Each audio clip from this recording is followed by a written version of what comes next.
ನಾನು ನನ್ನ girl friend meet ಮಾಡಿದ್ದು ನಾನೇ ಬಿಸ್ನೆಸ್ ಶುರು ಆಗಿದ್ದು. ನನ್ನ ಹೆಸರು ನಿತೇಶ್. ನನ್ನ ಹೆಸರು ರಜನಿ. ನಾವು over span of 1.5 years 4 location ತೆಗೆದು 2 ಲೊಕೇಶನ್ ಕ್ಲೋಸ್ ಮಾಡಿದ್ವಿ. ನಮಗೆ ಲೇಬರ್ ಪ್ರಾಬ್ಲಮ್ಸ್ ಇತ್ತು ಅಂತ ನಾವು ಶಟ್ ಡೌನ್ ಮಾಡಿದ್ವಿ.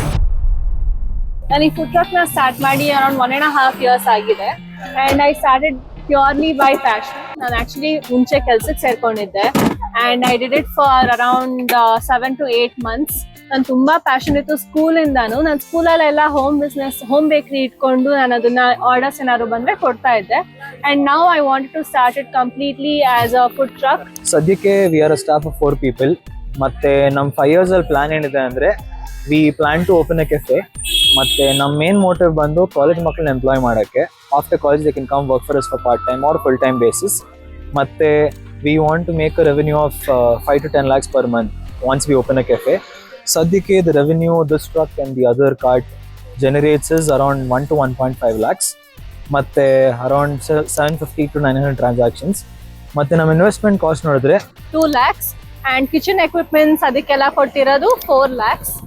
ಅಂಡ್ ಇದರಲ್ಲೆಲ್ಲ ಸೇರಿ ಅರೌಂಡ್ 10 lakhs ಇನ್ವೆಸ್ಟ್ಮೆಂಟ್ ಅಂತ ಅನ್ಕೊಳ್ಳಿ, ಹೆಚ್ಚು ಕಮ್ಮಿ. ನಾವು ಫ್ರಾಂಚೈಸಿನ ಕೊಡ್ತಾ ಇದೀವಿ. ನಮ್ದು ತುಂಬಾ ಸಿಂಪಲ್ ಕಾನ್ಸೆಪ್ಟು. ನಾವು ಯಾವ ರಾಯಲ್ಟಿ ಫೀ ಚಾರ್ಜ್ ಮಾಡ್ತಿಲ್ಲ, ಆನ್ಯಲ್ ಫೀ ಚಾರ್ಜ್ ಮಾಡ್ತಿಲ್ಲ, ಏನೂ ಇಲ್ಲ. ಅದಾದ್ಮೇಲೆ the items you sell which is cupcakes ಎಲ್ಲ ಅದನ್ನ ನಾವು ಹೋಲ್ಸೇಲ್ ಪ್ರೈಸಲ್ಲಿ ಕೊಡ್ತೀವಿ. ನೀವು ರೀಸೇಲ್ ಮಾಡಿದ್ಮೇಲೆ ಫುಲ್ ಮಾರ್ಜಿನ್ ನಿಮ್ದೇನೆ, ನಮ್ದೇನು ಚಾರ್ಜಸ್ ಇಲ್ಲ. ಅದಾದ್ಮೇಲೆ ನಾವು ಡೇಟ್ಸ್ ಓದೋಕೆ ಶುರು ಮಾಡಿದಾಗಿಂದ ಮಾತಾಡಿದ್ದು ಬಿಸ್ನೆಸ್ ಬಗ್ಗೆ. ಈಗ ನೆಕ್ಸ್ಟ್ ಮಂತ್ ಎಂಗೇಜ್ಮೆಂಟೇ ಆಗ್ತಿದೆ ಆ್ಯಂಡ್ ಬಿಸ್ನೆಸ್ಸು ಚೆನ್ನಾಗಿ ಓಡ್ತಿದೆ.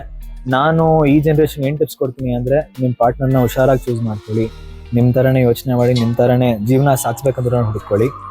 ನೀವು ನಿಮ್ಮ ಪಾರ್ಟ್ನರ್ನ ತುಂಬಾ ಚೆನ್ನಾಗಿ ನೋಡ್ಕೊಂಡ್ರೆ ಅಂಡ್ ಬಿಸ್ನೆಸ್ ತುಂಬಾ ಚೆನ್ನಾಗಿ ನೋಡ್ಕೊಂಡ್ರೆ ಐ ಆಮ್ ಸೋ ಶ್ಯೂರ್ ನೀವು ತುಂಬಾ ಚೆನ್ನಾಗಿ ನಿಮ್ಮ ಲೈಫಲ್ಲೂ ಇರ್ತೀರಾ, ಬಿಸ್ನೆಸ್ ತುಂಬಾ ಚೆನ್ನಾಗಿ ಓಡುತ್ತೆ.